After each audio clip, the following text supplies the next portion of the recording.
उन्होंने ये बताया कि पहले 4 घर वहां पर तोड़े गए। उन घरों को तोड़ते समय किसी ने कोई रेजिस्टेंस नहीं दिखाया, लेकिन जब उन्होंने मस्जिद तोड़ना शुरू किया तो लोगों ने यही बात करी कि जब आपने सील लगा ली है और सील लगाने के बाद 14 फरवरी की हाईकोर्ट में डेट है, तो फिर आपको इतनी जल्दी करने की क्या जरूरत है। और हम सब ये जानते हैं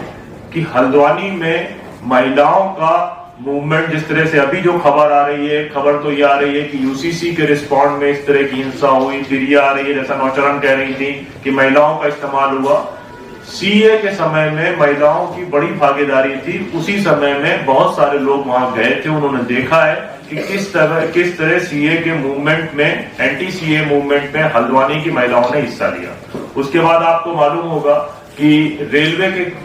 खिलाफ जब जमीन का आंदोलन वहां पर शुरू हुआ, उनकी पूरे जमीनों को कपूर नगर के पूरे उजाड़ने की बात हुई, जिसमें तकरीबन 5000 मकान थे। उस समय भी वो मूवमेंट पूरा वहां की महिलाएं ही लीड कर रही थी। तो ये एलिगेशन लगाना कि ऑल ऑफ सडन महिलाएं आ गई, ये समझ से बाहर है। दूसरी बात ये कि वहां पर जितने भी लोगों से हमने बात करी, उन्होंने एक बात बहुत साफ बताई, और ये पिछले 2018 से जो भी इस तरह के अटैक्स हो रहे हैं उनमें एक बात कॉमन है, चाहे वो उत्तर प्रदेश में हो, चाहे वो बिहार में, चाहे मध्य प्रदेश में,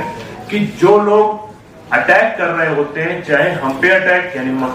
किसी कम्युनिटी पे अटैक कर रहे हैं या पुलिस पे अटैक कर रहे हैं, उनको कोई लोकल आइडेंटिफाई नहीं कर रहा।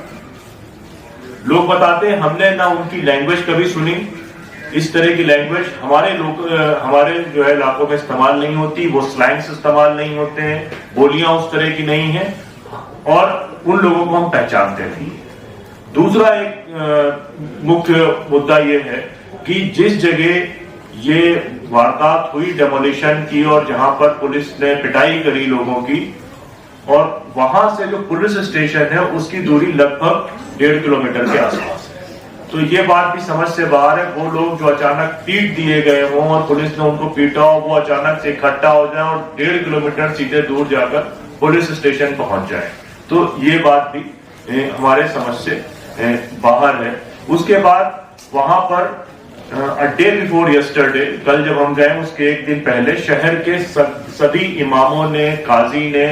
और उलमा ने मीटिंग करी जब डीएम के साथ, और उनसे कहा कि आपको कायदे से, तो पिछली बार जब आपने पोजीशन लिया था और सील लगवाई थी तो आपने हमको कॉन्फिडेंस में लिया था, तो आपको हमसे बात करनी चाहिए। तो डीएम साहिबा ने कहा कि हमने सबको कॉल किया, 3 बजे के आसपास आपके फोन बंद थे। तो शहर काजी ने कहा ये कैसे पॉसिबल है कि आप 80 लोगों को फोन करें और 80 लोगों के फोन उस समय न मिल रहे हैं। तो 80 लोगों ने ये बात उनसे कही कि आपके पास नंबर्स थे, पीस कमेटी थी। फिर एक दूसरी बात जो उस दिन का असेसमेंट है उसमें बहुत क्लियर है कि मोर देन 1000 राउंड्स फायरिंग करी गई, इवनिंग के समय करी गई है, और उसमें पुलिस की रिपोर्ट और लोकल लोगों की रिपोर्ट में बहुत कॉन्ट्रडिक्शंस है अबाउट द टाइमिंग। डेथ को लेकर बहुत ज्यादा कॉन्ट्रडिक्शंस हैं, जो नंबर एडमिनिस्ट्रेशन क्लेम कर रहा है, नंबर उससे 2 गुने से ज्यादा और 3 गुने के बीच में है। लेकिन अब यह है कि जब कर्फ्यू आज खुला है, आज जो है वो उन्होंने 9 बजे से 11 बजे तक कर्फ्यू खोला है, और हमारे वो साथी जिनसे हम कल मिलकर आए थे उनके 7 लोगों को उन्होंने उस इलाके का दौरा करने की परमिशन दी है, लेकिन उसके बावजूद भी वहां से किसी भी आदमी को बाहर निकलने की उस आबादी से इजाजत नहीं है जहां तकरीबन 1.25 लाख लोग रह रहे हैं। तो एक तो आपने देखा कि प्री माहौल पहले से बना हुआ है, और ये बहुत सारी रिपोर्ट जब फैक्ट फाइंडिंग्स डिटेल में आएंगी तब आपको मालूम चलेगा कि जो पूरा पॉलिटिकल डेमोग्राफी चेंज करने का एक पूरा अभियान उत्तराखंड में चल रहा है, और सब कोई ये बात कह रहा था कि उत्तराखंड में एक ऐसी सीट है हल्द्वानी जिसमें आता है नैनीताल उधम सिंह नगर की, जो किसी भी हाल में वो हार जाएंगे। पहले विधानसभा के इलेक्शन के समय इसी मुद्दे को उठाया गया कि लोग बाहरी हैं, इनका वोट छीन लिया जाए, और अब नजूल की जमीन या लीज को लेकर एक ऐसा माहौल बनाया गया कि कुछ लोग बाहर से आ गए और उन्होंने लीज की जमीनों पर कब्जा कर लिया, जैसा अशोक जी कह रहे थे। दूसरी बात यह है कि जब ये सारी चीजें हो गई उसके बाद 300 घरों में लगभग छापेमारी करी गई।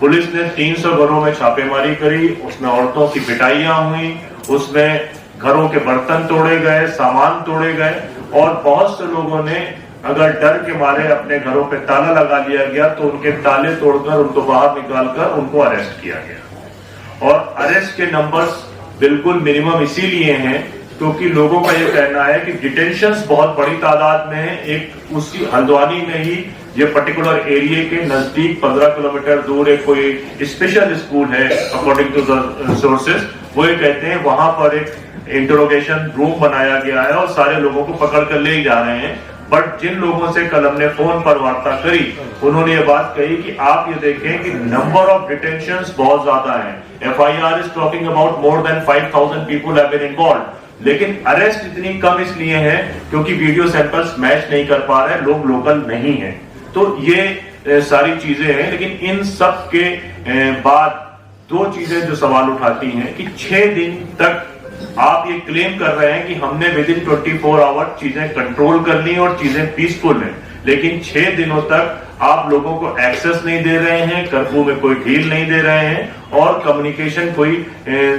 सेटअप मेंटेन नहीं कर रहे हैं कि कोई पीस कमेटी बनाई जाए, कुछ लोगों से बातचीत करी जाए। एक मजाक किया गया है वहां पर। एक मानव अधिकार कमेटी बनाई गई है 5 लोगों की, जिनमें से 5 के 5 उसी शहर के पुलिस के लोग हैं, कोई इंस्पेक्टर है, कोई DSP है। तो वो 5 लोग किसके मानव अधिकारों का उल्लंघन हुआ है, इनके मानव अधिकार खराब किए गए हैं, उनके वायलेशंस के ऊपर वो कमेटी जो खुद पुलिस ने अपने ही खिलाफ जांच करने के लिए बनाई है, जिसमें कोई बाहर का आदमी नहीं है, वो रिपोर्ट अब पेश करेगी। तो अब वो रिपोर्ट वो उसी तरह का मीडिया उठाएगा जो भ्रामक खबरें फैला रहा था। इसलिए हमको ये लगा कि आपके बीच में आए और एक रिपोर्ट आपके सामने पेश करें और फिर उसके बाद जो नेक्स्ट हमारी डिटेल्स होंगी उस पर हम काम करेंगे। लेकिन उसके साथ एक दूसरा बड़ा प्रॉब्लम यह है कि तकरीबन जो 27 लोगों को ऑफिशियल अरेस्ट किया गया है उनके पास में कोई लीगल सर्विसेज नहीं है। उस इलाके में बनभूलपुरा में 50 वकील रहते हैं, लेकिन कर्फ्यू के कारण वो भी निकल नहीं पा रहे हैं। तो जिस आदमी को पकड़ा जा रहा है उसके खिलाफ पुलिस रिमांड ली जा रही है, उसकी पुलिस रिमांड को भी चैलेंज करने के लिए कोई लॉयर वहां पर मौजूद नहीं है। बहुत बहुत धन्यवाद। मैं अब एक रिपोर्ट को रिलीज करने की रिक्वेस्ट करूंगा अपने पैनल के लोगों से और उसके बाद फिर सैदा आपा और वजह साहब इस रिपोर्ट के ऊपर अपनी बात रखेंगे।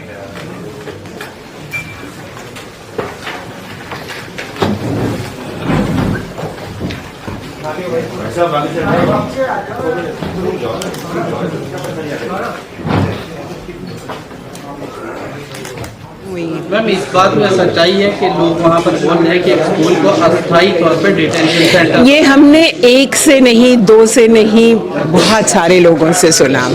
कि ये भी नहीं कि स्कूल, उन्होंने ऐसा कहा गया कि एक स्कूल के आसपास बिल्डिंग्स हैं जिन्हें अस्थायी डिटेंशन सेंटर बनाया गया, जहाँ पे जो ये लोग हैं ले जाए जाते हैं, उनसे पूछताछ की जाती है, उनसे हिंसा भी की जाती है, ऐसा लोगों ने हमें बताया। साथ जुड़ने के लिए सब्सक्राइब करें और बेल नोटिफिकेशन दबाना ना भूलें।